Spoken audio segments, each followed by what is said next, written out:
Gender diversity in corporate India. Where are we going wrong? Indeed, it is an amazing topic to begin with. And with that, to deliver this topic, I would now request Ms. Apurva Purohit to please join us.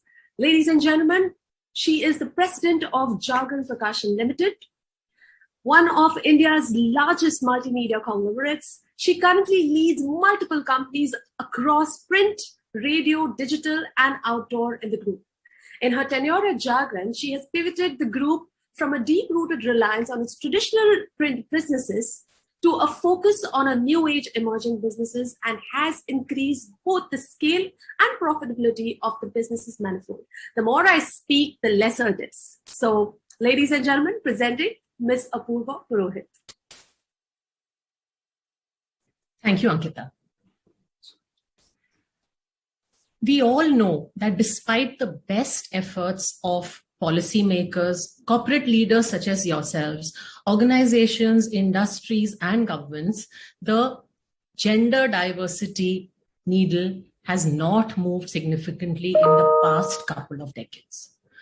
What is tragic is that research after research keeps proving and reproving the fact that the more diverse an organization is, the more diverse an ecosystem is, the more diverse governments are, the better are their results, be it profitability, be it shareholder value, even GDPs of countries.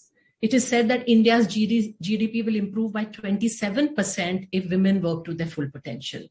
The world's GDP will improve by $28 trillion if women work to their full potential. We all know that the ability of a country or an organization to innovate itself out of crises that we saw, like last year, gets enhanced and improved if the organizations, government bodies, and industry is more diverse. What is even more tragic is that in the last 1 year, the diversity results of India, the gender gap in India has only worsened. You may all have seen the WEF report that has just come out, which talks about the fact that India's ranking in gender equality has moved downwards by 28 points. And today India is at 140 out of 156 countries in terms of diversity. The gap has widened by 3% in this 1 year. And women's participation in the labor force has gone down from 24.8% to 22.3%. So, what is happening that despite best intent from government, despite policies being put in place, despite you and I working hard towards ensuring that there is diversity in our organizations, we encourage women to stay back in the workforce, we support them through all the maternity policies and other gender neutral policies that we are putting in place, why is it that across the country, across organizations, whether it is at the lower end, whether it is at the middle end, whether it is at the top, where we want women leaders, we are not seeing enough of them? And I think there are 3 reasons why this is happening. And that's what I would like to focus all your attentions on. What are these 3 reasons and what can we do to neutralize them? Now, all of us understand and all of us are putting a lot of effort in what we are doing in our micro ecosystems that we are running, the businesses, the teams, the companies that we run. And we know and we believe that we are doing the best within our organizations.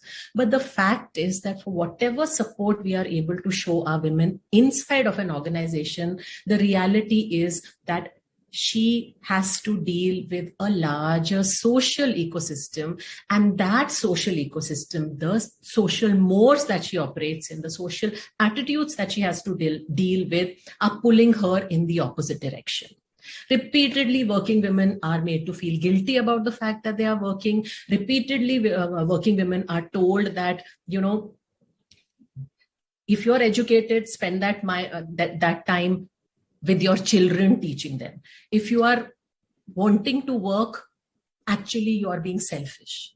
Women walk up to me repeatedly and tell me this, that, our husband's careers are seen as if he's working for the family, and our careers are seen as if we are going out to satisfy our personal potential, and therefore we are being selfish.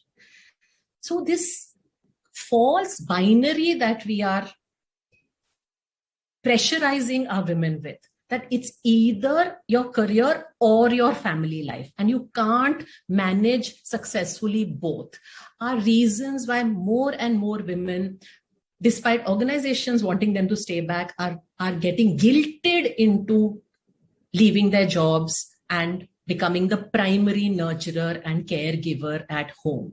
You all know that women in India specifically do 6 times more unpaid home labor, home chores, despite the fact that both husband and wife are working. And the lack of support that she finds, the lack of support that she gets at home, because after all, her career is her personal choice. She's not doing it for the family. And therefore, she is penalized by being told that you need to also take care of the family. And if you want to do your career, that's a side issue as far as we are concerned. But your primary job is to take care of your family. I recently spoke at IIT Madras, and many of the PhD students, and you know how difficult PhD is, were told me that the reason they leave their PhDs incomplete is not because of lack of mentorship at the institute. It is because they are repeatedly told at home, oh, you're doing your PhD to satisfy yourself. Who's going to take care of your family? And therefore, no support is shown to her.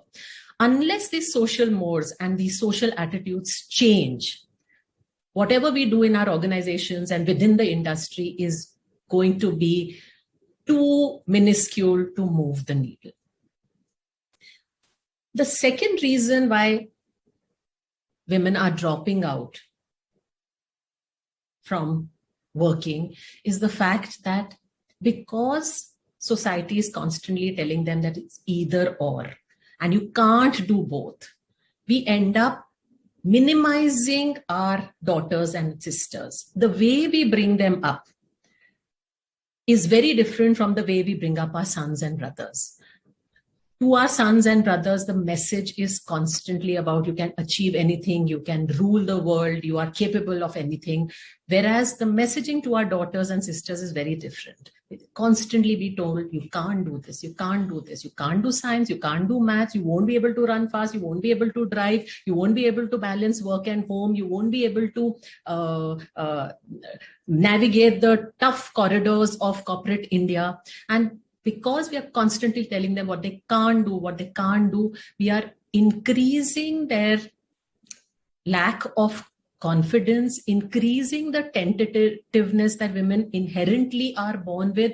And if we spend so much time at home telling our daughters and sisters about what they can't do, how do we expect them to be assertive and self-confident and vocal and visible in their businesses and in their work life?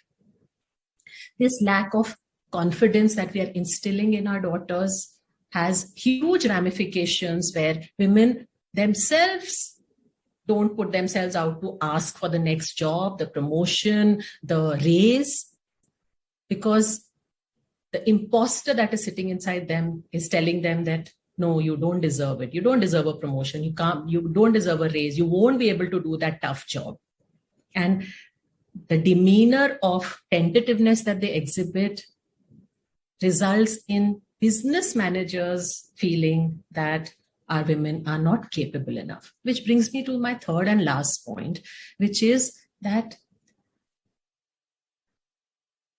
we know that our intent is good. As organizational leaders, as corporate leaders, we know that we are putting in our best effort. But are we truly getting rid of that subconscious bias that exists in all of us?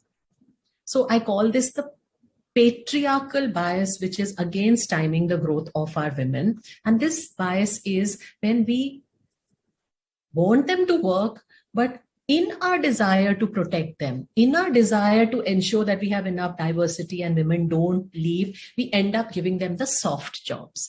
We end up giving them jobs where they are not put out of their way. Oh, this is a traveling job, she will not be able to do it. Oh, this is a tough client, she'll not be able to do it. Oh, this is a tough project, she has a small kid at home, let's not give that tough project to her. We believe we are doing this to protect them. We believe we are doing this to ensure that our women stay back with us. But in the process, what actually happens is we bonsai them. By not giving them the tough jobs, by not giving them the difficult roles, we are not getting them ready for growth. And then when the time comes for promotions and when the time comes for pushing women up the corporate ladder, we turn around and say, but she's not ready. She's not handled a sales job. She's not handled a tough client. She's not handled a tough team. And women lose out. So the social biases, which are far wider and far more intrusive in a woman's life, are the first things that we need to change. The confidence that women lack is something that we need to rebuild, and we need to ensure that we give them equal opportunity. And when I say equal opportunity, I mean the tough jobs, the hard functions, the late nights, the difficult clients, as much as we give it to our male colleagues. Now, you may turn around and ask me that all the changes that you are suggesting, are attitudinal in nature. I'm doing the best in my organization, but what can I do if society is behaving like this? While you are a manager at the workplace, you're also a husband and a father and a brother and a son. How much time are you spending talking to your young female cousins and discussing their careers with them? How much time are you spending talking to your wives and daughters and sisters and bolstering their confidence? How much time are you spending when you go out and meet some men and women in a social gathering where typically men will discuss business with other men and they will discuss household related things with the women who are in their social context? How many times do we walk up to a woman and ask her about her career and her business? How do we ensure that her career is as important as the career of the male in the family? It can only happen when it is brought up front and center forward. How much time are we spending supporting our working wives and our working daughters and our working sisters at home? We, as male leaders and managers who are brothers and husbands, picking up 50% of the household chores? Are we turning around and saying that I have become I'm a hunter, you were a nurturer, now you are also a hunter, let me learn to be a nurturer? Only if we change how we behave with the women in our families will we be able to push them out of this false binary that it's either your career or a family. You cannot be successful at both. And the moment we start working towards changing society and changing our own attitude towards treating women genuinely equally, by giving them equal opportunities, can we really hope that we will push women up this ladder? And the more women at the top, all of you know that if there are more women leaders, more visible women leaders, the confidence of our younger girls will go up. When they look around today, they see that the default gender of leadership is male. And the moment they see that the default gender of leadership is male, the subconscious message we are sending to our girls is that as a female, you cannot be a leader. Because look around yourself. There are only males in corporate India, in politics, in government service, as directors of institutes and medical colleges. So this is not for you. When we see more women leaders at the top, and that can only come when you and I push our women who are lacking in confidence, who are getting pushed down by society and their families, if we counter that by by building their confidence constantly, by ensuring that we tell them and tell the whole world that her career is equally important, will we be able to change this. And only then will women genuinely hold up 50% of the sky that they truly deserve. In 2021, when we are talking about diversity, there are so many other diversity issues that we need to grapple with, as Vidyottama just said. But if in 2021, we are still considering women who are 50% of the population as a diversity issue, I think that is the biggest tragedy of all. And I think you and I have to change our own attitudes and our families' attitudes to ensure that this 135 years that we have to wait for diversity as per WEF gets reduced dramatically. Thank you so much.